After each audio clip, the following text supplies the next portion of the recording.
എന്താ പൂട്ടിക്കണോ? ഇവിടെ ആരും ഇല്ലേ? இங்க யாரும் கிடையாது சார். அவங்க வீட்டை காலி பண்ணிட்டு போயிட்டாங்க. எங்க? தெரியாதுங்க.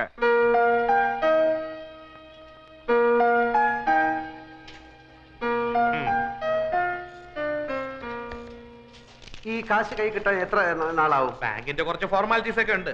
ഹെഡ് ക്വാർട്ടേഴ്സിൽ നിന്ന് ഓക്കെ വരണം. ഞാൻ റെക്കമെൻഡ് ചെയ്താൽ പ്രശ്നമൊന്നുമില്ല. എന്നാലും കുറച്ച് ഫോർമാലിറ്റീസ് ഒക്കെ എളുപ്പം വരുമല്ലോ അല്ലേ? സാറിന്റെ കാര്യത്തിൽ ഞാൻ ഉഴപ്പോ ഏറിപ്പോയ ഒരാഴ്ച. പിന്നെ ഞാൻ ആശുപത്രി വരാം. എന്തിന്? അമ്മാവിനോട് റെക്കമെൻഡേഷൻ. ചന്ദ്ര ടെക്സ്റ്റൈൽസിന്റെ അക്കൗണ്ട് മാത്രമേ ഇവിടെ ഉള്ളൂ. ചന്ദ്ര ടീയുടെ അക്കൗണ്ട് യൂണിറ്റി ബാങ്കിലാണ്. അതിങ്ങോട്ട് മാറ്റി കിട്ടിയാൽ അമ്മാവിന് സുഖമല്ലായിരിക്കില്ലേ? ഇപ്പൊ വേണ്ട, ഞാൻ സൗകര്യമായിട്ട് ഒരു ദിവസം ആശുപത്രി വരാം. നല്ല മൂടി ഇരിക്കുമ്പോ നമുക്ക് പറയാം. ആ അക്കൗണ്ട് ഇങ്ങോട്ട് മാറ്റി കിട്ടിയാൽ എന്റെ പ്രൊമോഷന്റെ കാര്യം ഷുവറാ. പിന്നെ സാറിന് ഞാൻ ലോണൊന്നും പറഞ്ഞ് 50-60 ലക്ഷം എഴുതി തരും. സമയാവട്ടല്ലേ? ഇതിന്റെ കാര്യം ഒരാഴ്ച.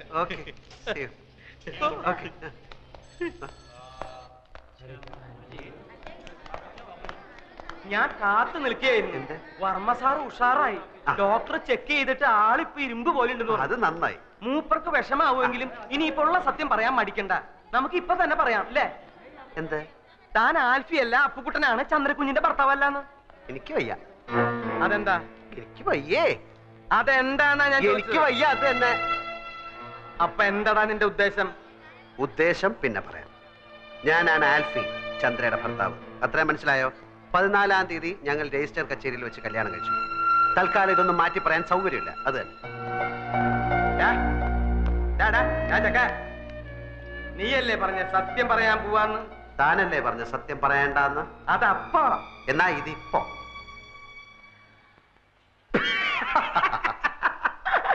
നിന്റെ ഓരോ കളികളെ. ബാ നമുക്ക് പോയി പറയാം. താൻ എന്താ കിടക്കുന്നത്? അപ്പൊ നീ പറയില്ല അല്ലേ? ഇല്ല. വേണ്ടടാ, നീ പറയണ്ട. നീ ആൽഫിയല്ല, കൂൽഫിയല്ല, ഒരു തേങ്ങയല്ല, അപ്പുക്കുട്ടൻ എന്ന് പറഞ്ഞൊരു ഫ്രോഡ് ആണെന്ന് ഞാനിപ്പോ പോയി പറയും. കോട്ടശ്ശേരി തറവാട്ടിലെ ഉപ്പും ചോറും തിന്ന് വളർന്നവനായി ഞാൻ. നിന്നെ പോലൊരു പെരട്ട നാറിയെ അവിടെ കയറി നിരങ്ങാൻ ഞാൻ സമ്മതിക്കില്ലടാ. നീ എന്താ കളിക്കുക? ഞാൻ കാണിച്ചു തരാം. ചവിട്ടി കൂട്ടി ഞാൻ പമ്മി. താൻ പറയോ? പറയ മാത്രല്ല, ആൾമാറാട്ടത്തിന് നിന്നെ കൊണ്ട് കമ്പി ഇണ്ടിക്കണം. എങ്കിൽ നമുക്ക് ഒരുമിച്ച് എണ്ണാം.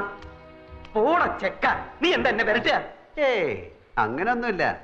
താനല്ലേ പറഞ്ഞത് കോണ്ടസ കാറും കൊണ്ടുവന്നപ്പോ എന്നെ കണ്ടു, ചന്ദ്ര പരിചയപ്പെടുത്തി, ബിയർ അടിച്ചു. താൻ എന്റെ ബന്ധുക്കളെ എവിടെ വെച്ചാ കണ്ടത്? ഡെറാഡൂണിൽ വെച്ചല്ലേ? ഇതൊന്നും ഞാനല്ലല്ലോ, താനല്ലേ അവരോട് പറഞ്ഞത്. എന്നെ ഈ വേഷം കെട്ടിച്ചതും ചന്ദ്രയുടെ ഭർത്താവായിട്ട് അഭിനയിക്കാനും പറഞ്ഞത് താന്. അതിന് താൻ ദിവസവും എനിക്ക് 500 രൂപ കൂലിയായിട്ട് തരുന്നുണ്ട്. കണക്കപ്പിള്ള കുറുപ്പ് സാക്ഷി. എന്നിട്ട് അങ്ങേരത് ഇത് ഏത് കണക്കിൽ എഴുതണമെന്ന് ചോദിച്ചപ്പോ അയാളുടെ അമ്മായിയമ്മയുടെ പ്രസവത്തിന് പലഹാരം വാങ്ങിച്ച കണക്കിൽ എഴുതാൻ താൻ പറഞ്ഞില്ലേ? നീ എന്തൊക്കെയാടാ ഈ പറയണേ? ഞാൻ പറഞ്ഞു കഴിഞ്ഞില്ല, താൻ മുഴുവൻ കേക്ക്. താൻ എന്നോട് പറഞ്ഞു അവള് തട്ടിപ്പോവും, അത് കഴിഞ്ഞ് താൻ ആ കിളവന് വിഷം കൊടുത്ത് കൊല്ലും, അപ്പൊ ഭർത്താവ് നിലയ്ക്ക് എനിക്ക് ആ സ്വത്ത് കിട്ടും, അപ്പൊ ഞാൻ അതിന്റെ പകുതി തനിക്ക് തരണമെന്ന്. എടാ ദ്രോഹി, നിന്റെ നാക്ക് പുഴുത്തു പോവും. ഞാൻ എപ്പോഴാടാ ഇതൊക്കെ പറഞ്ഞത്? താൻ പറഞ്ഞില്ല, പക്ഷെ ഞാൻ പോയി പറയും താൻ പറഞ്ഞു എന്ന്. എന്നിട്ടിപ്പോ ആ സ്വത്ത് പങ്കുവെക്കുന്ന കാര്യം പറഞ്ഞ് നമ്മൾ തമ്മിൽ പിണങ്ങിയപ്പോ താൻ എന്നെ കള്ളനാക്കി കാണിക്കാൻ ശ്രമിക്കുന്നു എന്ന്. ഇതിനൊക്കെ സാക്ഷികളുണ്ട്, തെളിവുണ്ട്. ഇനി താൻ പോയി പറയണോ ഞാൻ ആ പെണ്ണിന്റെ ഭർത്താവ് ആൽഫി അല്ല അപ്പുക്കുട്ടനാണെന്ന്? ആ വർമ്മ തന്റെ മുഖത്ത് കാർക്കിച്ച് തുപ്പും. ആ തടിയന്മാർ തന്നെ ഇടിച്ച് പഴിപ്പിക്കും. എന്നിട്ട് ആൾമാറാട്ട കേസിൽ നമുക്ക് രണ്ടുപേർ കൂടെ അകത്ത് കിടന്ന് ഗോതമ്പ് ഉണ്ടാകുന്ന ഇരുമ്പരിയേണ്ടി കളിക്കാം. പോയി പറയടോ, പോയി പറയടോ. നമ്മുടെ കോണ്ടസാക്കാരിൽ പോയിട്ട് ബിയർ കഴിച്ചില്ലേ? പോയി പറയടോ. എനിക്ക് മുകളിൽ ആകാശവും താഴെ ഭൂമിയാണ്, എനിക്കൊന്നും നോക്കാനില്ല. പോയി പറയടോ, പോയി പറയടോ. ഞാൻ എന്റെ വൈഫിനെ ഒന്ന് കണ്ടിട്ട് വരാം. അതിനിടയ്ക്ക് തനിക്ക് വർമ്മസാറിനോട് വല്ലതും പറയാനുണ്ടെങ്കിൽ താൻ പറ, ബാക്കി ഞാൻ വന്നിട്ട് പറയാം. കോണ്ടസാർ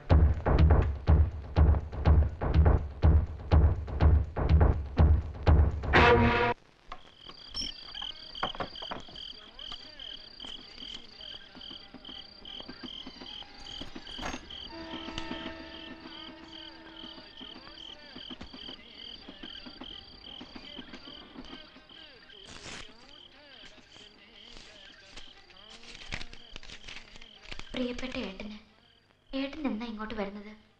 ഇവിടുത്തെ കാര്യങ്ങൾ കഷ്ടമായിക്കൊണ്ടിരിക്കുകയാണ്. എൻ്റെ കാതിലെ കമ്മൽ ഇന്നലെ വിറ്റു. കോടതി ഇന്നലെ വേനൽ അവധിക്ക് അടച്ചു. തുറന്നിട്ടേ വിധി വരൂ. അച്ഛന് ഊണും ഉറക്കവുമില്ല.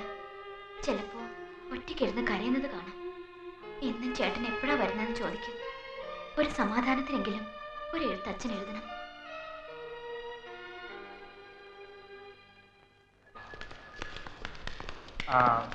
ടെസ്റ്റ് എല്ലാം കഴിഞ്ഞോ? എല്ലാം കഴിഞ്ഞു. ചന്ദ്ര പൂർണ്ണ ആരോഗ്യതയാ. പക്ഷെ ന്യൂറോളജിസ്റ്റ് സ്വല്പം കൺഫ്യൂഷനില്ല. അതാ ഞാൻ ഇവരോട് പറഞ്ഞുകൊണ്ടിരുന്നത്. ചന്ദ്രയുടെ ശരീരത്തിന്റെ ഏതെങ്കിലും ഭാഗം വിരൽത്തുമ്പെങ്കിലും ചെറുതായിട്ടൊന്ന് അനങ്ങിയാൽ മതി. പിന്നെ ആ കുട്ടിയെ എങ്ങനെ രക്ഷിക്കണമെന്ന് ഞങ്ങൾക്കറിയാം. അതുവരെ ഒരു പെർഫെക്റ്റ് ഡയഗ്നോസിസ് പ്രയാസമാണ്. ഞാൻ പറഞ്ഞില്ലേ, അവർക്ക് സ്നേഹവും പ്രതീക്ഷയും ധൈര്യവും കൊടുക്കുക. അത് ഹസ്ബൻഡിന്റെ കടമ. All the best. ഓക്കെ. തന്നോടൊരു കാര്യം പറയാൻ മറന്നു. ലേഖയുടെ ഫോൺ ഉണ്ടായിരുന്നു, അവള് വരുന്നു. ആൽഫി അന്വേഷിച്ചു. കുട്ടിയുടെ മോള് നിങ്ങൾ തമ്മിൽ നേരത്തെ പഠിച്ചുള്ളൂ. പിന്നെ അവളല്ലായിരുന്നു ഇവരുടെ കല്യാണത്തിന് സപ്പോർട്ട്. ഞാൻ മോളെ കണ്ടിട്ട് വരാം.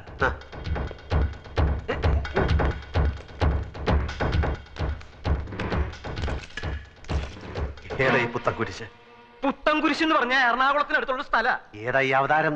എനിക്കറിയില്ല, അറിയില്ല, അറിയില്ല. എന്ന് വെച്ചാ എടോ, കണ്ണി ചോരയില്ലാത്തോണ്ട് തനിക്കറിയോ? ഞാൻ 3 ദിവസമായി പല്ല് കഴിച്ചിട്ട്, കുളിച്ചിട്ട്, ഭക്ഷണം കഴിച്ചിട്ട്, ഒന്ന് ഉറങ്ങിയിട്ട്.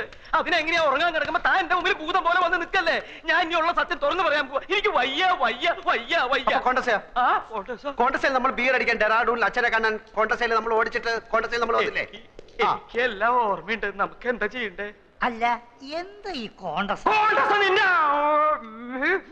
എടോ, ഞാൻ ചാവുമ്പോ എന്റെ ഒരു ശവം കൊണ്ടുപോവാൻ ഒരു കോൺഗ്രസ കാറ് വേണമെന്ന് ഞാൻ ഇവരോട് പറയായിരുന്നു. താൻ ചാവുമ്പോ തന്റെ ശവം കൊണ്ടുപോവാൻ ഞാനൊരു കോൺഗ്രസ കാറ് തരട്ടെ? അത് ഞാൻ ചാവുമ്പോഴല്ലേ. ഇനി ഇവിടെ നിന്നാ നിന്നെ ഞാൻ കൊല്ലും. എടാ പോടാ, എടാ പോവാൻ. ഞാൻ മതളിയിട്ട് വരണേ, എല്ലാവരും ഒന്ന് മാറിയെന്നോ. ഏതാടോ ആ പെണ്ണ്? തനിക്ക് എന്താ ചെവി കേൾക്കില്ലേ? ഞാൻ ഇതുവരെ പറഞ്ഞൊന്നും താൻ കേട്ടില്ലേ? അവക്ക് എന്നെ അറിയോ? എനിക്കേ തന്നെ അറിയില്ലല്ലോ. ഞങ്ങൾ പരിചയമുണ്ടെന്ന് പറഞ്ഞോ? എടാ പൊട്ടം കുണാപ്പ, നിങ്ങൾ തമ്മിലല്ല, ആൽഫിയും അവളും തമ്മില്. അയ്യോ, ദേ ഞാനൊരു കാര്യം പറയാം. ഞാനായിട്ട് വാ തുറന്നൊന്നും പറയണില്ല. പക്ഷെ വേറെ ഏതെങ്കിലും വിധത്തിൽ സത്യം പുറത്തു വന്നാ എന്നെ ചതിക്കരുത്. ഈശോടോ, എന്നെ അവതാളത്തിലാക്കിയാല് ഞാൻ തന്നെ കൊണ്ടേ പോവും. അല്ലെ അവളോട് വിളിച്ചു പറയടോ ഇങ്ങോട്ട് എഴുന്നള്ളണ്ടാന്ന്. ഞാൻ പറഞ്ഞ അവള് കേക്കില്ല. നല്ല അനുസരണമുള്ള മോള്. അതല്ല, അച്ഛൻ എന്ന സ്ഥാനേ എനിക്കുള്ളൂ. ഈ കുടുംബത്തിൽ ചന്ദ്രക്കുഞ്ഞിനേക്കാണ് കാര്യ ഇവിടെ എല്ലാവർക്കും അവളോട്. അവളുടെ അമ്മ മരിച്ചപ്പോ മുതൽ അവളെ വളർത്തിയതും പഠിപ്പിച്ചതൊക്കെ ഇവരാ. മെഡിസിനൊക്കെ കഴിഞ്ഞു. എന്നാ പോയി വാങ്ങിച്ചു കൊടുക്കണോ? അതല്ല, അവളുടെ മെഡിസിൻ പഠിപ്പൊക്കെ കഴിഞ്ഞു. ഇനി അമേരിക്കയിലോ ആസ്ട്രേലിയയിലോ പോയി പഠിക്കാനുള്ള സ്കോളർഷിപ്പും കിട്ടിയിട്ടുണ്ട്. അതിന് എന്നോട് അനുവാദം ചോദിക്കാൻ വേണ്ടി അവള് വരുന്നതാ. താനൊരു കാര്യം ചെയ്യ്, ഫോണിൽ കൂടെ അനുവാദം കൊടുത്തിട്ട് അവിടെ നിന്ന് വിമാനത്തിൽ കയറി എങ്ങോട്ടെങ്കിലും പോവാൻ പറയണോ? ഞാൻ പറഞ്ഞാലും അവൾ ഇവിടെ വന്ന എല്ലാവരോടും യാത്ര ചോദിച്ചിട്ടേ തൊണ്ടാലടക്കാൻ ഓരോന്ന് കേറി വന്നോളും. എടോ, ഈ പിശാച് കുൽഫിയെ കണ്ടിട്ടുണ്ടോ?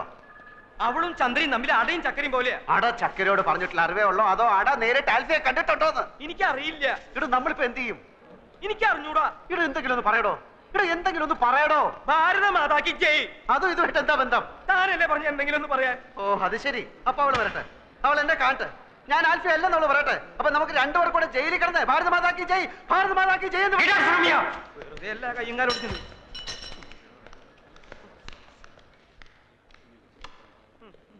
ഞാനൊരു വഴി കണ്ടുവച്ചിട്ടുണ്ട്. കുറച്ച് വിഷം മേടിച്ചത് എന്റെ പോക്കറ്റിലുണ്ട്. തീരെ നിവൃത്തിയില്ലാതെ വന്നാൽ ഞാൻ അത് തന്നെ തിന്നും. താൻ തന്നെ തിന്നാൻ വരട്ടടോ. ഞാനൊരു വഴി കണ്ടുവച്ചിട്ടുണ്ട്. വരട്ടെ, വരുന്നിടത്ത് വെച്ച് കാണാം. തന്റെ മോൻ ആളെങ്ങനാടോ? എന്താ സയൻസ്? എടോ, അവളുടെ സ്വഭാവ വിശേഷ സവിശേഷ ഗുണഗണങ്ങൾ എങ്ങനെയാണ്, എങ്ങനെ ഹാൻഡിൽ ചെയ്യണമെന്ന് അറിയാനാണ്. അത് വേണമെങ്കിൽ പറഞ്ഞു തരാം.